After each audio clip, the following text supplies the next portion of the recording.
Wow, these MeWe PowerPoints are just so informative. I'm hungry though, Barbara. What do you think we should eat tonight? We should prepare some Mexican food. Let's do fajitas. That sounds good. That sounds good. Let's go buy some steak and vegetables and put it all together.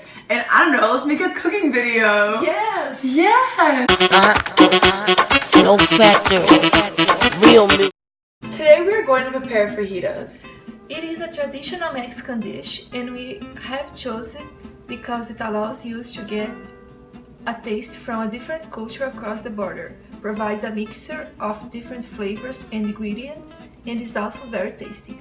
We are using the following ingredients: beef, green peppers, tomatoes, and onions. We are going to serve it with Mexican cheese, tortillas, sour cream, and guacamole. Fajitas are a Tex-Mex dish made from marinated grilled skirt steak served in a wheat tortilla. The word derives from the Spanish word faja, or girdled or stripped, and describes the cut of the meat itself. We acquired the meat from our local Winn-Dixie here in Gainesville, Florida.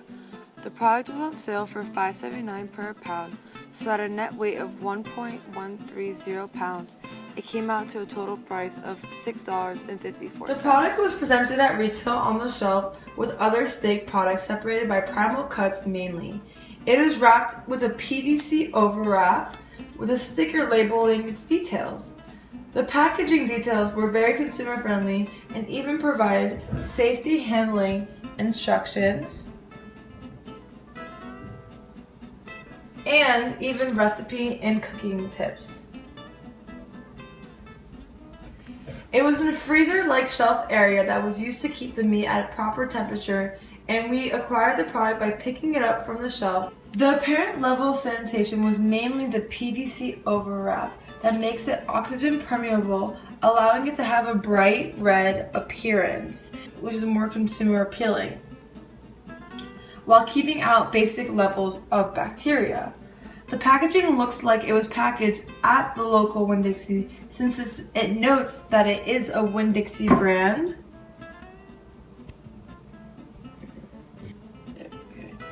And make sure to note that the quality grade is of USDA choice. Collectively, the per serving cost of the entire dish is about $5.36, which is taking into account that this steak will make approximately 4 servings with about 4.5 ounces of steak per person. So that is about $1.64 per serving for the meat, and then totally the not meat products. We have tomatoes, green peppers, and onions that will be cooking with the steak. The serving cost for that is approximately 85 cents. And the rest of the cost comes from the final preparation: the tortillas, guacamole, sour cream, and Mexican style cheese, which comes out to about $2.87 per serving.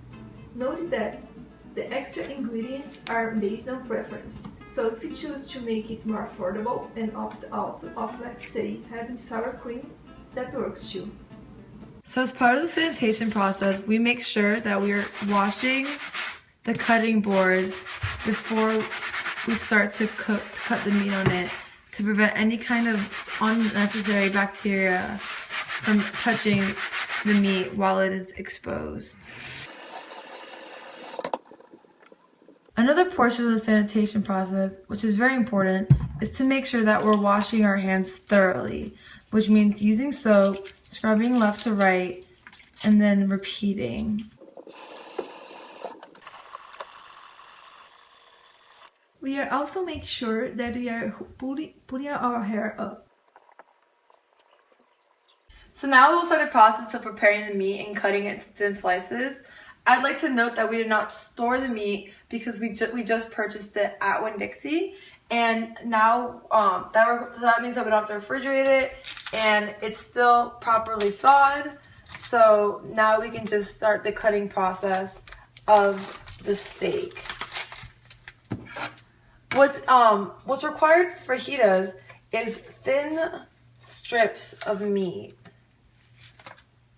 So we want to take the steak and we want to cut it as thinly as possible in order to meet the needs of the recipe. What I'm doing now is I'm going to try and get rid of the fat on the steak while allowing certain pieces to still have fat in order for the flavor of the fat to be on the meat.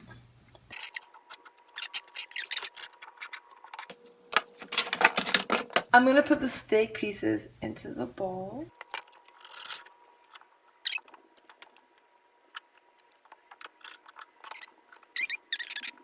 I'm trying to do thin strips of meat.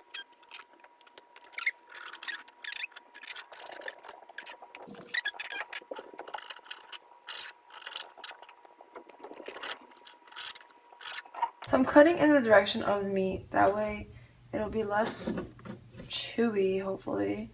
And as you can see, there's some fat on here, so obviously it's going to be desirable to leave pieces of fat, but we don't want too much of the fat.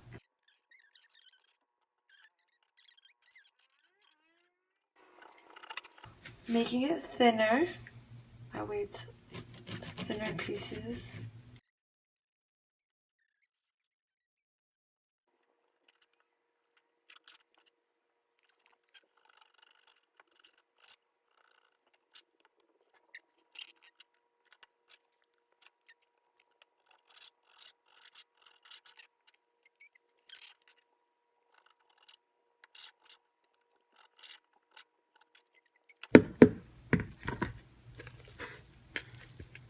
The strips. Now that we've finished cutting the meat, I'm going to make sure to wash my hands extra good. We are also going to make sure to wash the knife. It's very important to thoroughly wash the cutting board.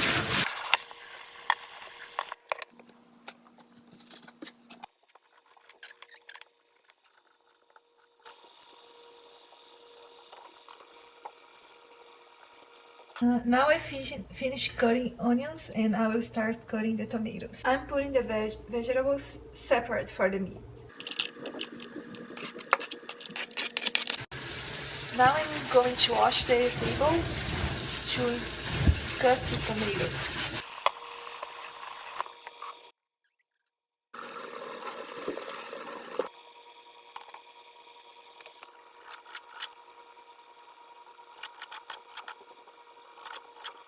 Now I'm gonna put the tomatoes with the onions. Now I'm gonna wash the green peppers.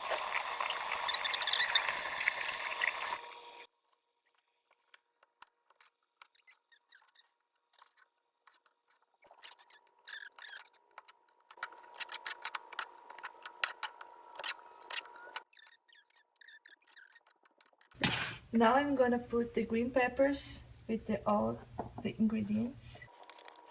So you want to make sure to set the temperature on high just until it starts to heat the oil. So we put a nice amount of vegetable oil on it.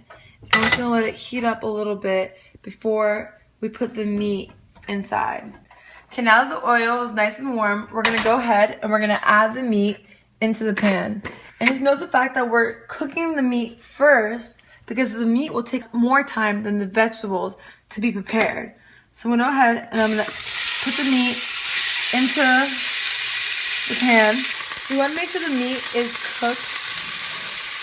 And now we're going to go ahead and turn down the stove a little bit just because it's already heated up. So now you're going to put it at like a medium temperature, maybe around 8.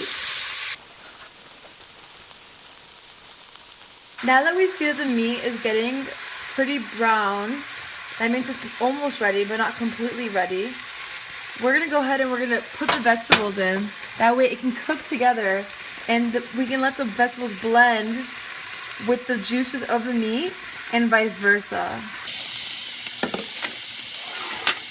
I'm going to use a different spoon. That way it doesn't have any rawness on it. There's no raw. I'm gonna go ahead and add some seasoning just to give the cooking flavor. I need some complete seasoning and also some chili powder for a little bit of a kick.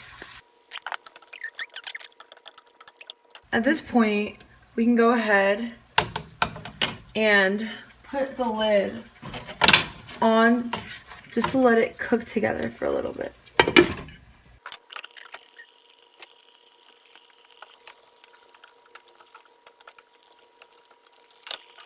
We want the vegetables to really blend in and cook with the meat, and we'll know when it's ready when the meat is at the correct temperature, and also when the peppers are softer.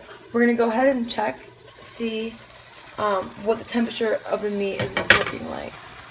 As we see, it is slowly approaching 140, which will indicate to us that the meat is probably about ready.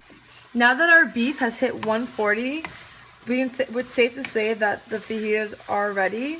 We're just gonna mix it up a little bit just to give the vegetables more time to cook, but it should be ready in the next minute or so.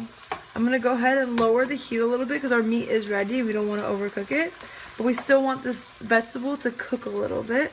So I'm gonna put it on a lower temperature, and then I'm gonna go ahead and cover it just to allow the vegetables to steam.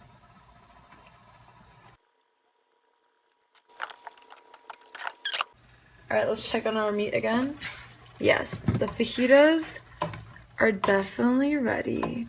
So I'm gonna go ahead, I'm gonna turn off the stove. I'm gonna cover it. So that way I can just get one last steam. But I will remove it from the heat. I'm gonna put it over here. And our fajitas are cooked. The method of cooking that we used to prepare the fajitas was conduction, because as you can see, there's a straight heating source to the meat, and this form of cooking was convenient for this because fajitas have thin strips. It doesn't require a full steak to be covered, and it's a fast cook. It's convenient, and it's easy to make a quick meal. So the first step to the fajitas is you want to go ahead and spread the guacamole. And just like to note that this order that we're going to do right now is completely interchangeable. If you like to put your guacamole first or last, it doesn't matter. What we're doing right now is just for our preparation. So I went ahead and I put the guacamole. And now I'm going to go ahead and wipe off my knife so I can put some sour cream on top of the guacamole.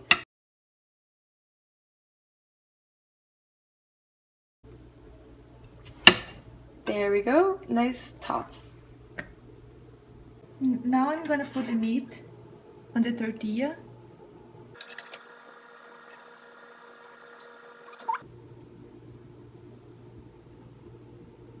So for the last touch, we're just gonna go ahead and we're gonna sprinkle some Mexican cheese on top of the fajitas.